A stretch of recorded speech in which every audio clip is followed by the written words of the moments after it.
राधे राधे। आप सबका जो आप ही का चैनल है राधे सख्या चैनल में आप लोगों का स्वागत है।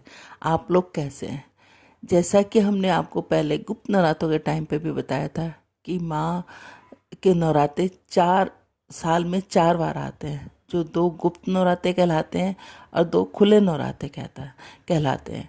अब जैसे कि माँ आ रही है, हमारे सब दुखों को हरने के लिए माता रानी आ रही है, तो एक बार जोर से हमें माता रानी का जयकारा जरूर लगाना चाहिए। बोलो अम्बे मात की जय। चैत्र नवरात्रे कहते हैं ना कि जैसे इसका नाम है चैत्र नवरात्र की चिंता हरने वाली माँ हमारे घरों में आने ही वाली है, तो उसके लिए हमें अभी से ही तैयारियां कर लेनी चाहिए।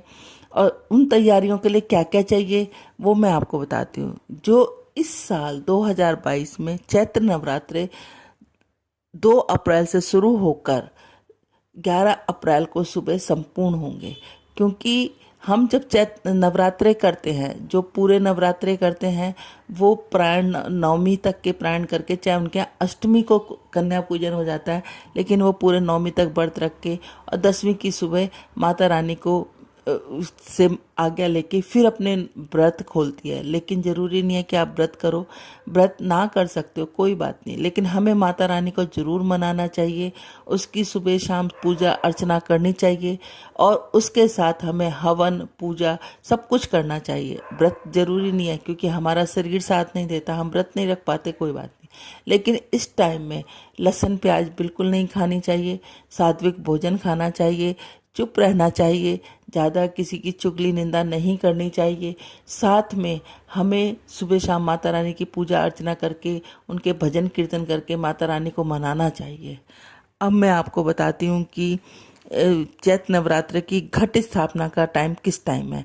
घट स्थापना 2 अप्रैल 2022 को सुबह 6:10 से 8:31 तक रहेगा, जो सबसे अच्छा घट स्थापना का दिन है।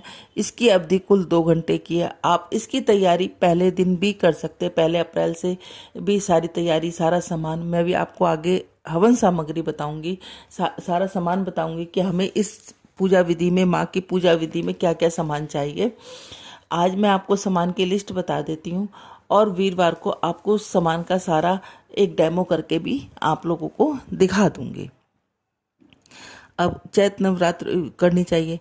अब मैं आपको इसकी पूजा विधि की पूजा की सामग्री बताती हूँ। इसमें सबसे पहले माँ की हमें प्रतिमा चाहिए, चाहे वो पीतल की हो, चाहे मिट्टी की हो, चाहे वो हमारे को एक शीशे में जड़ी हो। कलश चाहिए, चाहे वो मिट्टी का हो, पीतल का हो या स्टील का हो। और जौ बोने के लिए मिट्टी का पात्र चाहिए। चौकी के लिए आसन, हमें एक चौकी चाहिए लकड़ी की, और उसके ऊपर बिछाने के लिए हमें आसन चाहिए। अष्टगंध चाहिए, और उसके साथ साथ हमें हल्दी, कुमकुम, सिंदूर और पान का पत्ता चाहिए। गुलाब जल चाहिए और गंगा जल चाहिए। शहद, अबीर, गुलाल जो माँ को बहुत पसंद है। एक सर्व औषधि चाहिए। दूबा घास चाहिए। पंचमेवा चाहिए। आरती के लिए जो हमारा डेली का आरती का दीपक है वो भी ले सकते हैं, अलग से भी बना सकते हैं, मिट्टी का भी बना सकते हैं। 9 दिन के लिए हमें आरती का दीपक चाहिए। अखंड ज्योत की बाती जो हमारे 1.25 हाथ की बनती है, वो एक अखंड ज्योत की बाती चाहिए। मूली चाहिए और गूगल और लोबान चाहिए। धूप, दीप, अक्षत बिल्कुल साबुत होने चाहिए। हवन सामग्री चाहिए। 9 जायफल चाहिए, 9 सुपारी चाहिए, इलायची चाहिए। भोग के लिए 5 तरह के फल, जैसे भी आप लगाना चाहें लगा सकते हैं। और आम की लकड़ी या उपला चाहिए। आप उपले पे भी 9 दिन हवन कर सकते हैं और आम की लकड़ी पे भी कर सकते हैं, वो आपकी मर्जी है। इसके साथ साथ मैं आपको बताती हूँ कि पहले हमें अपने घर को सुबह 2 तारीख को सबसे पहले हमें अपने घर को स्वच्छ कर लेना चाहिए। नहा धोकर स्वच्छ हो जाने के बाद हमें एक सफ़ेद चौकी बिछाने के बाद उसके ऊपर लाल रंग का कपड़ा बिछाकर माँ की प्रतिमा लगा देनी चाहिए। तस्वीर जो भी कुछ है आपके ऊपर उसको साफ कपड़े से साफ कर सकते, पानी के अंदर गंगा जल डालकर साफ कपड़े से साफ कर सकते हैं। अगर आपके पास तस्वीर है तो उसको आप लाल चुनरी उड़ा सकते हैं, और आपके पास प्रतिमा है तो उनके अच्छे से वस्त्र पहना के, उनको अच्छा सा श्रृंगार करके उनके आगे हमें चाहे तो आप 16 श्रृंगार का सामग्री भी रख सकते हैं और चाहे आप 5 भी रख सकते हैं, लेकिन हमें श्रृंगार सामग्री जरूर चढ़ानी चाहिए। उसके बराबर में ही हमें जो हमने मिट्टी का सकोरा लिया है वो लेकर उसके अंदर मिट्टी डालकर और थोड़ी सी बालू रेत डालकर उसमें हमें जौ बो देने चाहिए। जौ को बोने के बाद उसके बीच में ही हमने जो मिट्टी का या पीतल का या स्टील का जो भी हमने कलश लिया है उस कलश पर स्वास्तिक बनाकर उसके गले के ऊपर मूली बांधकर उसके अंदर सारा सामान डालकर अब मैं आपको बताती हूँ कि उस कलश के अंदर आपको क्या क्या डालना है। उस कलर में सबसे पहले तो आप गंगा जल डालें, एक फूल डालें, एक पैसा डालें, एक सुपारी डालें, हल्दी की गांठ डालें, थोड़े से साबुत चावल डालें, रोली डालें इत्यादि डालकर उसको तैयार कर लें। फिर मैंने आपको पहले ही बता दिया कि उसके स्वास्तिक बांधकर उसके गले के ऊपर कलावा बांधकर और उसको रख दें। उसके ऊपर श्रीफल, पानी वाला पानी नारियल जो होता है उसको हम श्रीफल बोलते हैं, उसके ऊपर तिलक लगाकर स्वास्तिक बनाकर उसके ऊपर रख दें। उसके ऊपर पान का पत्ता रखें, एक बतासा रखें, सिक्का रखें, लौंग का जोड़ा रखें, चावल रखें, फूल आदि रखकर चुंदरी को उससे लपेट कर या चुंदरी लपेट लें चाहे मूली लपेट कर रख लें और जहाँ आपने जौ बोए उसके ऊपर वो कलश और वो श्रीफल रख दें। मैंने आपको बताया कि माता का श्रृंगार का सामान जरूर चढ़ाएं और संभव हो तो एक भी चढ़ा सकते हैं, संभव हो तो 9 भी चढ़ा सकते हैं। पूजा इत्यादि करने के बाद आरती करके भोग चढ़ा दें। अन्य सभी पूजा कार्य संबंधी समापन करने के बाद आप चाहें तो फलाहार ले सकते हैं, फल खा सकते हैं। ध्यान रहे कि जो याचक व्रत जो हम व्रत कर रहे हैं वो अन्न ना खाएं। साबूदाने से बना खिचड़ी, खीर आदि कोई भी खाद्य पदार्थ आप खा सकते हैं। सिंगाड़े का आटे का भी इसमें प्रयोग कर सकते हैं।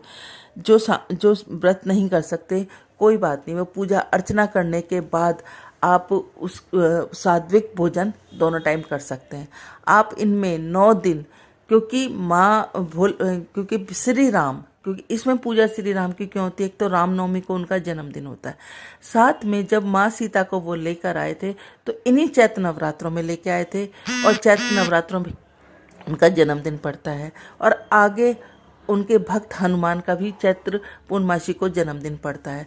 तो कई भक्तगण 9 दिन माँ दुर्गा की रामायण का पाठ करते हैं। 9 दिन तक रामायण के पाठ की उपासना करते हैं, दुर्गा सरस्वती का पाठ करते हैं। अब मैं आगे आपको, मैंने कहा है वीरवार को मैं आपको पूरा डेमो कि दुर्गा सरस्वती का पाठ करना चाहिए, दुर्गा चालीसा हमें जरूर पढ़नी चाहिए, विंध्याचल चालीसा हमें जरूर पढ़नी चाहिए, माँ की आरती करनी चाहिए, सुबह शाम हमें कपूर से माँ की आरती जरूर करनी चाहिए। और साथ में हमें और कुछ नहीं कर सकते तो हम माता रानी का ओम ऐं ह्रीं क्लीं चामुंडाय विच्चे का जाप करते हुए हवन करना चाहिए, दुर्गा सरस्वती का पाठ करना चाहिए, लक्ष्मी चालीसा पढ़नी चाहिए, श्री सुक्तम का पाठ करना चाहिए। ये माता रानी के नवरात्रि से जितनी आप पूजा पाठ श्रद्धा और भक्ति के साथ करोगे उतना ही आपको फल बहुत अच्छा मिलेगा। अब मैं आपको बता देती हूँ कि माता रानी के 9 दिन में कौन कौन से दिन कौन कौन सी माता रानी की पूजा की जाएगी। 2 अप्रैल 2022 के दिन घट स्थापना देवी की पूजा करते हैं। उस दिन शैलपुत्री स्वरूप के माता की पूजा की जाती है। अब मैं आपको इनके हर रोज़ के हिसाब से, दिन के हिसाब से इनका भोग और इनके स्वरूप की वर्णन आपको हर रोज़ मेरे चैनल पे मिलती रहेगी। दूसरे दिन 3 अप्रैल 2022 को माँ देवी ब्रह्मचारिणी की पूजा की जाएगी। 4 अप्रैल सोमवार माता की चंद्र घंटा की पूजा की जाएगी। 5 अप्रैल मंगलवार माता की कुष्मांडा की पूजा की जाएगी। 6 अप्रैल बुधवार माता स्कंद माता की पूजा की जाएगी। 7 अप्रैल गुरुवार माता कात्यायनी की पूजा की जाएगी। 8 अप्रैल शुक्रवार माता कालरात्रि की पूजा की जाएगी। 9 अप्रैल शनिवार माता माँ गौरी की पूजा की जाएगी और 10 अप्रैल रविवार माता सिद्धि दायत्री की पूजा की जाएगी। इस तरीके से हम माँ अम्बे मात की हर रोज नित्य नेम से पूजा हम करेंगे और माता रानी को मनाएंगे और अपने सारे जो भी हैं दिन, जो हमारे दुख दिलदर रोग दोष हैं वो हम माता रानी से प्रार्थना करके इन 9 दिनों में हम इन सब चीज़ों से हमें छुटकारा पाएंगे। बोलो अम्बे मात की जय। यदि आप लोगों को हमारा चैनल अच्छा लगता है तो इसको लाइक करें। अगर आप हमारे चैनल पर नए हैं तो इसको सब्सक्राइब करें, बेल आइकन को ज़रूर बजाएं, ज़्यादा से ज़्यादा इसको शेयर करें। और आपको कोई इस बात में नोटिफिकेशन में पूछना है तो वो हमारे नोटिफिकेशन डिस्क्रिप्शन बॉक्स में ज़रूर डालें। हम आपकी हर तरह से समस्या जितनी हमसे हो सकता है उसका समाधान करने की कोशिश करेंगे। फिर एक से माता रानी का जयकारा लगाएं। बोलो अम्बे मात की जय।